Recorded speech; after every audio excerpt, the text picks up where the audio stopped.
Right, welcome.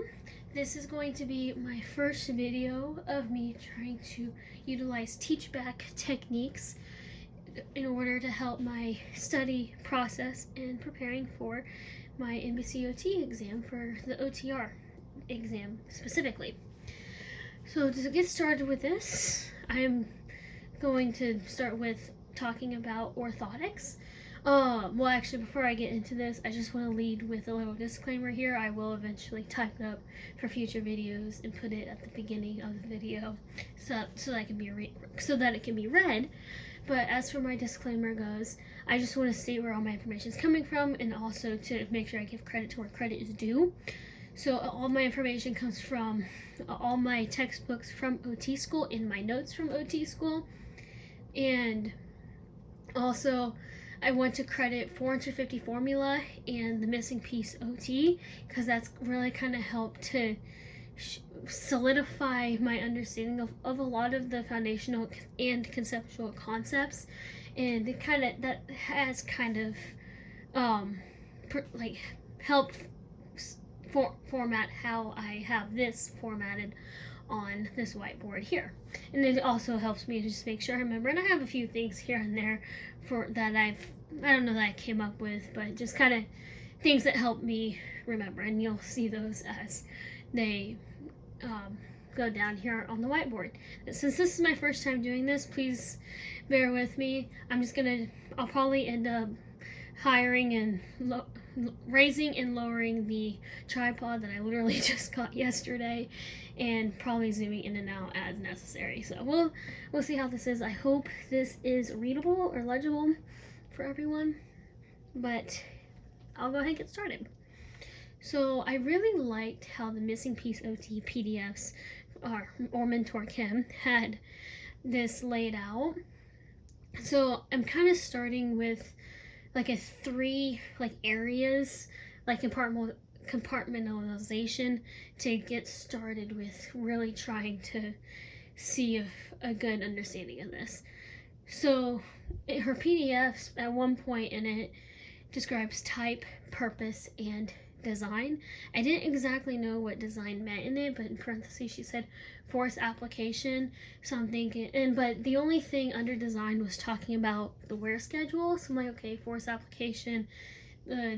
Your client's wearing the orthotic, and it is providing a force on the joint, trying to hold it or increase its range of motion in a particular direction. I'm like, okay, and it's applied to the joint, they're wearing it.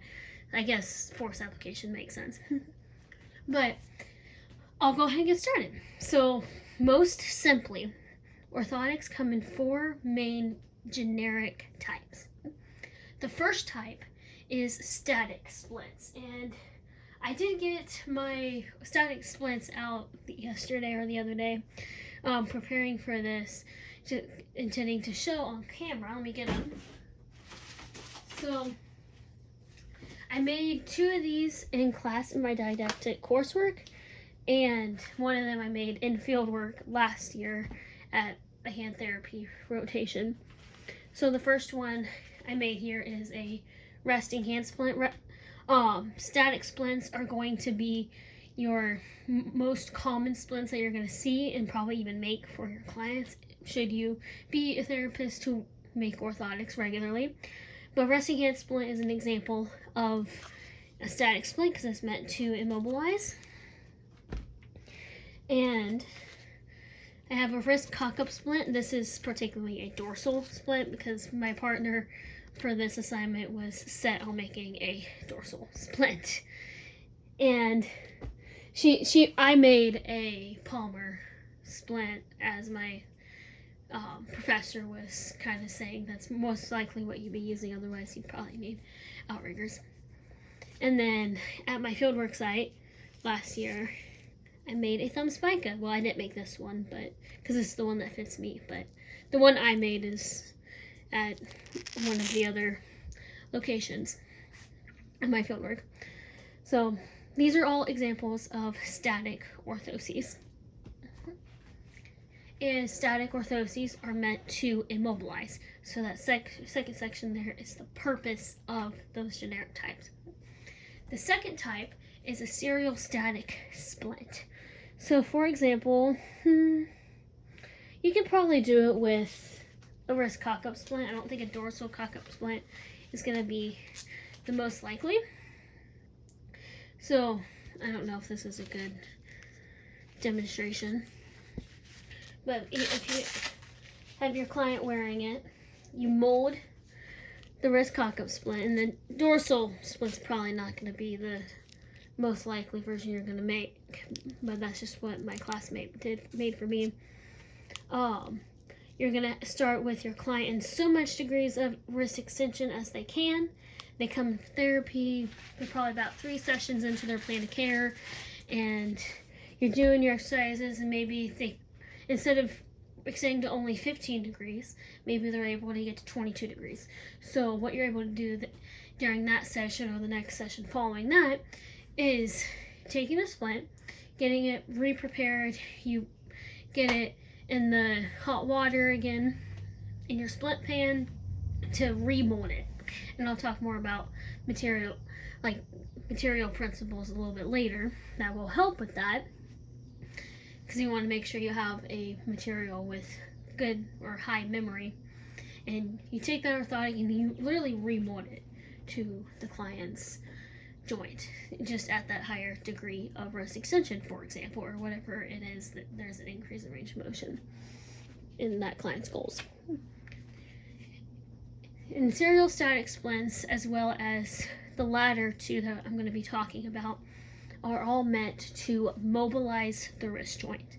Static splints can also restrict, but I'll talk about that here in a little bit after I get through all the types.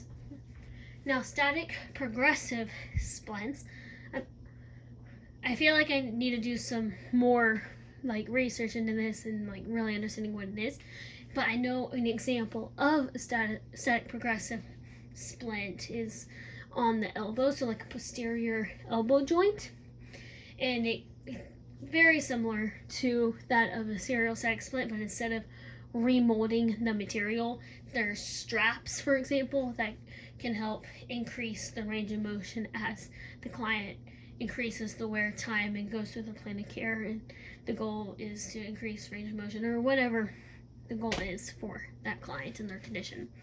Now, the fourth type of general orthotics are dynamic splints. So those are the ones that are going to be the ones that look kind of scary, I guess you could say, but they're often going to have the outriggers with elastics, for example, to help keep the joint in a particular particular direction, whether it's flexion or extension. Because for example, with flexor or extensor tendon injuries, the protocol might be either immobilize and passive range of motion, or immobilize passive range of motion and active range of motion. I remember from my studying with those types of injuries, and that was a big learning moment I had there.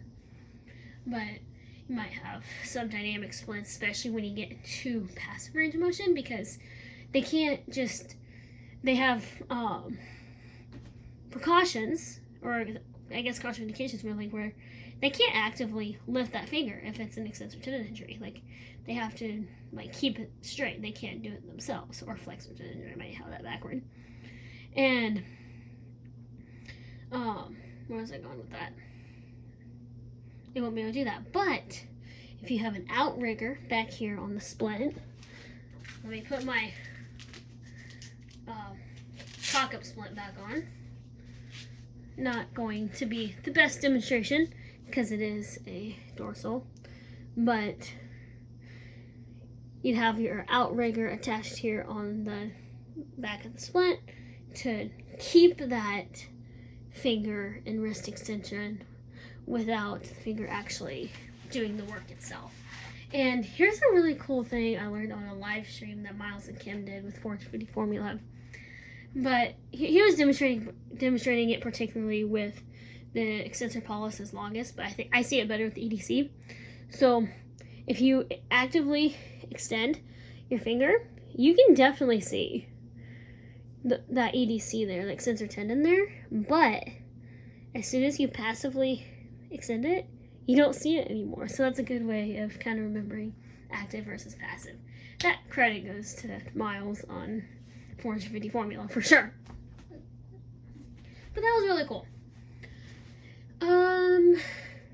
So serial static, static progressive, dynamic are all much mobilized, and there's something about it that either helps with passive range of motion or active range of motion or dynamic. In serial static and static progressive, the goal is basically to increase range of motion, and you can manipulate the splint in a way to help with that. But I haven't talked about restriction splints. Based on my understanding, I haven't really seen anything specifically about this, but it seems like static splints can also be restriction splints. What makes the purpose of a static splint of being to restrict rather than mobilize is that if it's a restriction splint, the goal is to keep the client from moving into a certain degree of motion. So for example, I don't know why I had one of those examples, because that's no, that might be a dynamic splint. Oh, no, it is a static splint. Okay. So for an example would be for an extensor or a flexor tendon injury in the immobilization protocol from the doctor. That's going to obviously be an immobilization splint, and it's going to be a static orthotic. And so flexor tendon injuries, it's going to keep the client from extending that digit or whatever joint it is where the injury was based on the zone. They're restricting the client from going past that certain degree of range of motion in that direction, in the extensor direction. Another example could be a thumb spica splint, kind of like this right here, like I was wearing.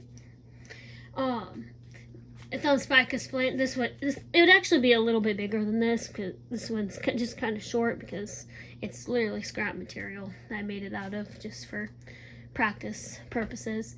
But you would use thumb spica splint for restriction after a CMC joint replacement, because there's going to be protocols from the doctor, especially with forceful gripping. You can't do any resistance after a CMC joint replacement. Alrighty. Okay, the design section where Mentor Kim was talking about wear schedule under that.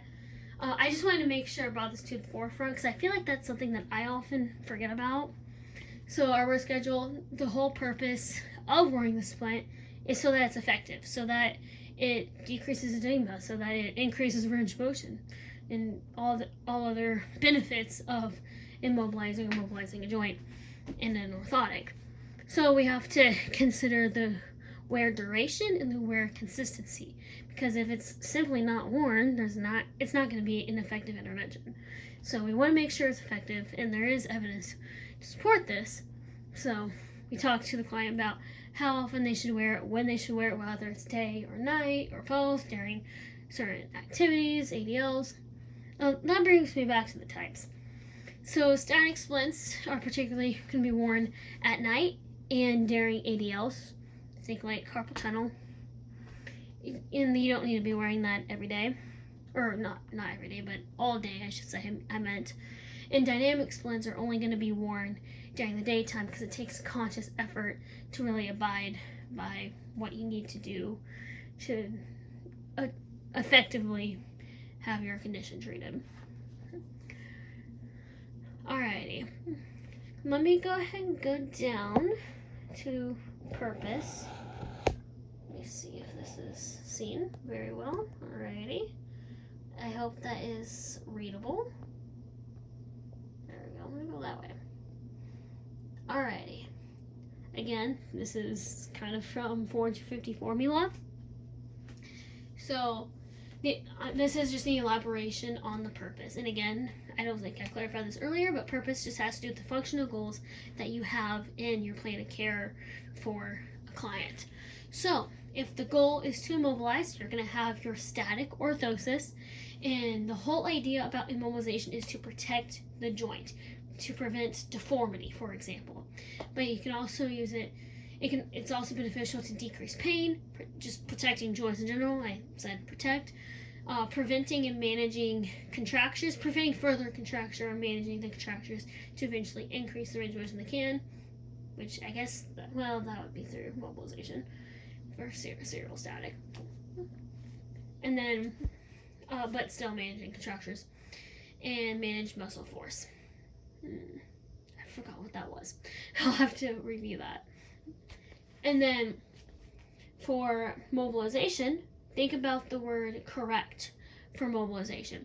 It can be used to remodel scar tissue, increase range of motion, and this is where I have a note here with the high memory thing. If you expect an increase in range of motion, use something with high memory. So a serial static splint, high memory material. Facilitate movement, use it for eventual progress with active assisted and passive range of motion.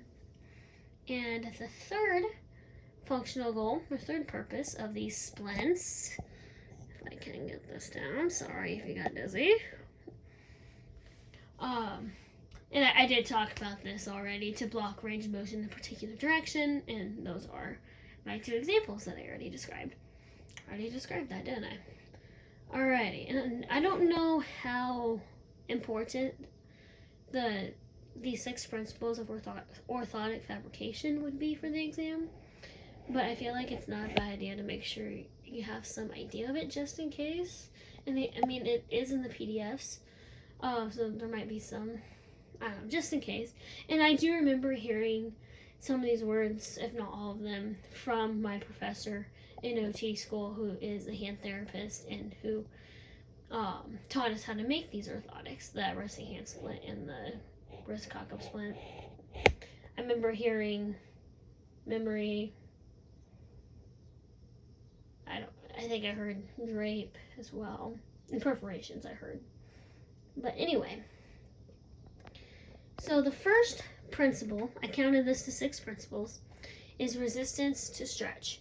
This can either be described as high resistance or low resistance, and kind of like a visual, I guess you can call it visual mnemonic. I kind of got that I've never heard of a visual mnemonic until Miles on Forge 50 formula, but the visual mnemonic I've kind of come up with is a fingerprint. That's that little smudge looking thing on the whiteboard.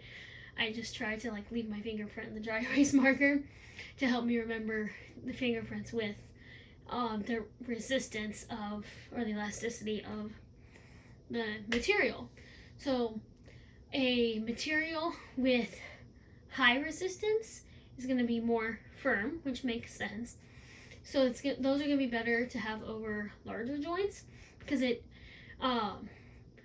doesn't stretch as well to go in between all the little crevices and the web spaces between all of your fingers, because that takes a lot of precision to get in there. And a lot of splints we're going to be making are more distal toward the hand, maybe up in the elbow, but that gets into static progressive more so. You can have static progressive with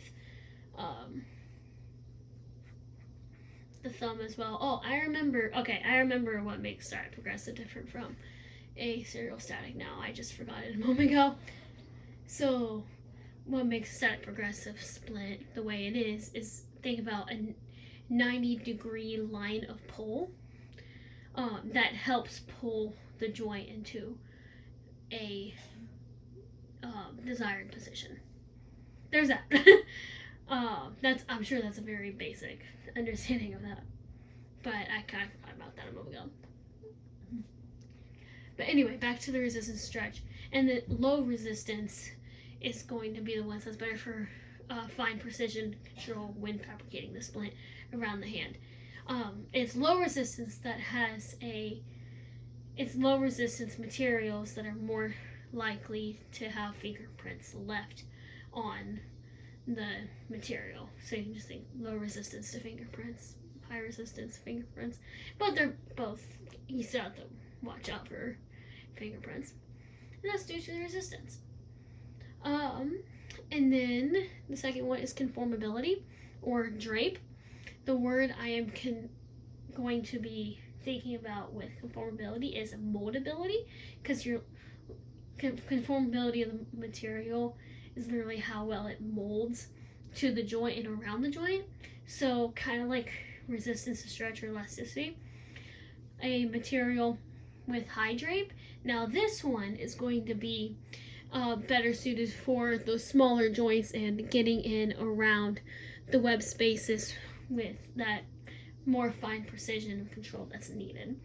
And low drape is going to be better suited for those larger joints. Now memory.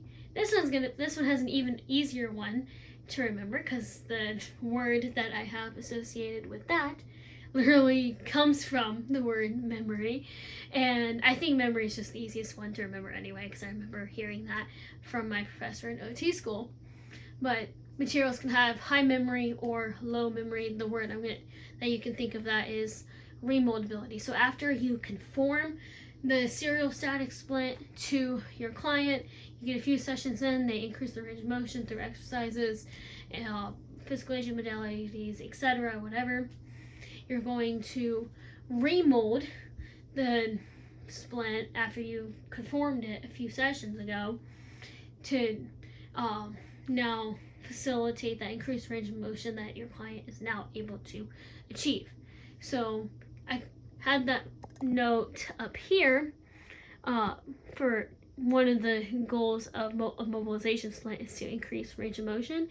And in order to increase the range of motion, if you expect to increase the range of motion and you expect to be using a serial static splint, then you want to make sure you have a material with high memory, which I think that's generally kind of expected anyway, especially for someone who's more new to orthotic fabrication, because it does take time. You're like, oh crap, I messed it up, and you want to redo it.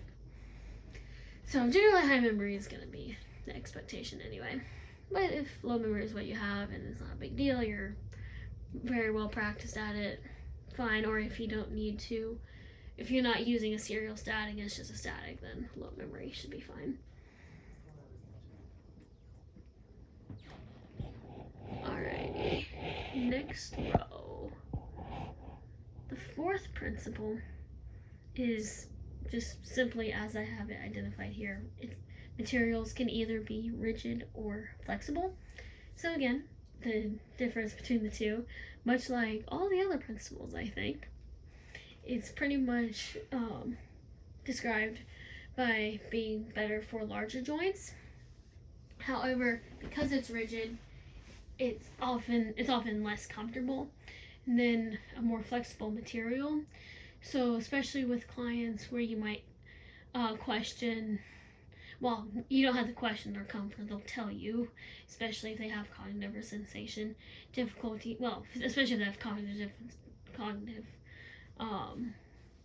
difficulties, and they'll probably tell you it's uncomfortable.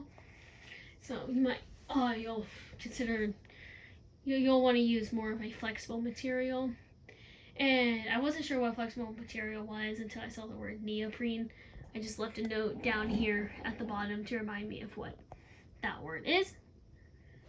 But if you are questioning their tolerance and their compliance with the wear schedule, because if their wear schedule is not being compliant to their wear schedule, then that's going to affect the effectiveness of their orthotic.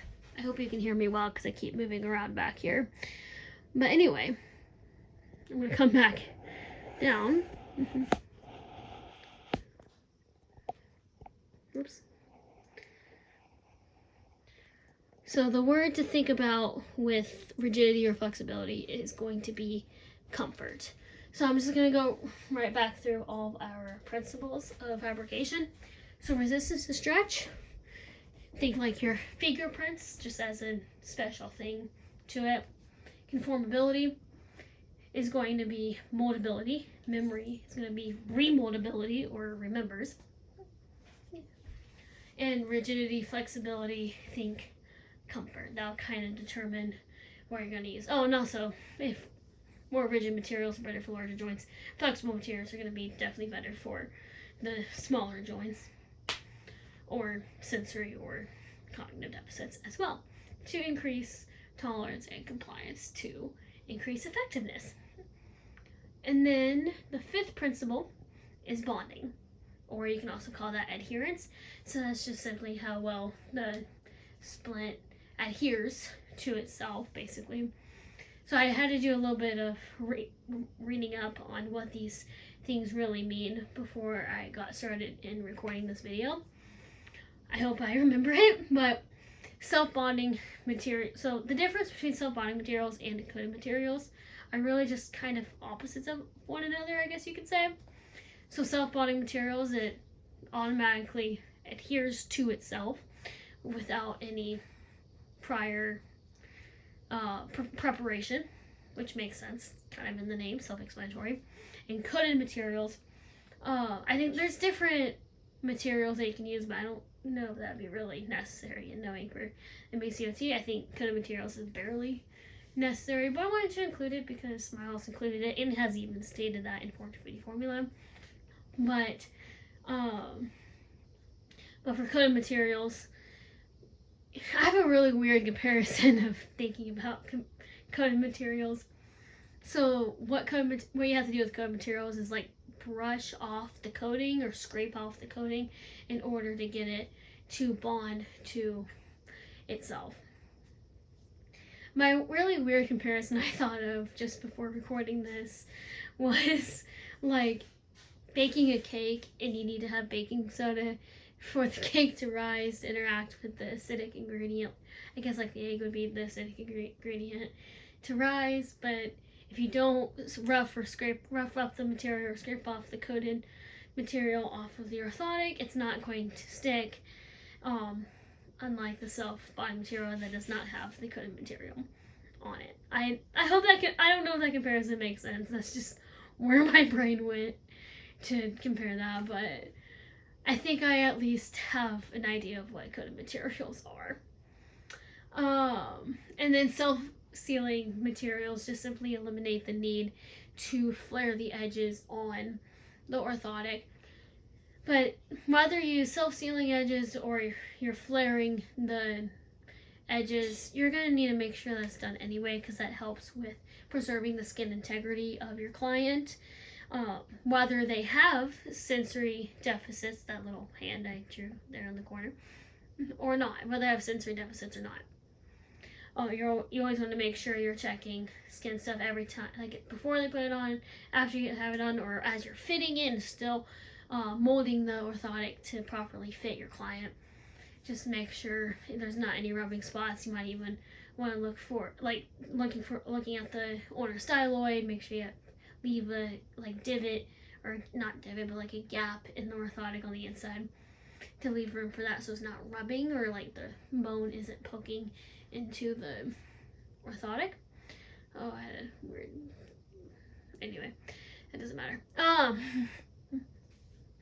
And then the sixth principle has to do with perforations. So this resting hand splint has perforations in it.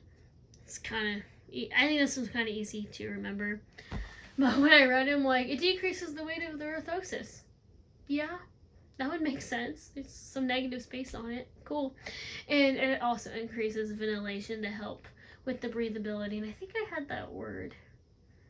No, okay, I did not write that word as an easy word to remember for perforations. But if you want to write this down, breathability can be the word you use to associate with perforations to help remember what it's about. Decrease the rate of the orthosis and increases ventilation. Breathability, the purpose of that. One example for that is to protect the skin, especially in a circumferential splint. So that's a splint that simply wraps entirely around the limb. It covers the dorsal aspect, the palmar aspect, the medial aspect, and the lateral aspect. It just goes all the way around the extremity. And I just wanted to leave this with one last thing before I go into another video talking about more specific types of orthoses that would fit under those generic types. I thought this was important when I read about it, knowing when to use a prefabricated orthosis versus I guess that'd be a splint. Prefabricated splint versus a custom fabricated orthosis. it just sounded like something where we could get questions on that, like knowing proper use. So prefabricated orthoses are going to be more generic, especially in sizing and how they fit on the client, whereas custom fabricated orthoses are going to be more specific. The client needs a very specific fit in order for the orthotic to be truly effective with them. Because the goal may be to increase range of motion because they have contractions after a burn. I don't know. There's different reasons for that. Or I don't want to speak too soon on CVA because I've also heard that making a resting hand splint for hemiparesis is just really hard and it's not worth it. But that's probably but that might be a fieldwork real world answer. So I think a textbook answer would be more so resting hand splint for left-sided CVA or right-sided CVA with left hemiparesis to prevent contractures. But it's probably a textbook answer.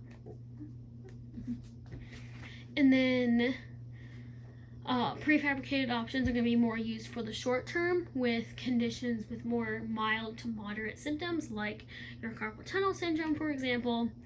And custom fabricated options are going to be for the more complex case that also needs that specific fit I talked about, and generally for more long-term use. You're going to be measuring that range of motion as it increases after their burns because they've developed a contracture. And custom fabrication just takes more time in the session to make. Like I remember, that one's pretty self-explanatory. That one was pretty easy to remember, but I remember at my fieldwork last year, my fieldwork educator, she's a hand therapist, she was saying, like, with one client, basically the referral was to make an orthotic for this person. I don't remember what the case was, but like it was only like one visit. They might have had like a treatment session like after the evaluation, but I think it was like one visit, which is the evaluation, and she had to use the evaluation to make the splint, which is fine. That's because that's all the client needed, but it took almost the entire session. But anyway, that is it for, I guess, part 1 of what I'm going to be talking about with orthotics.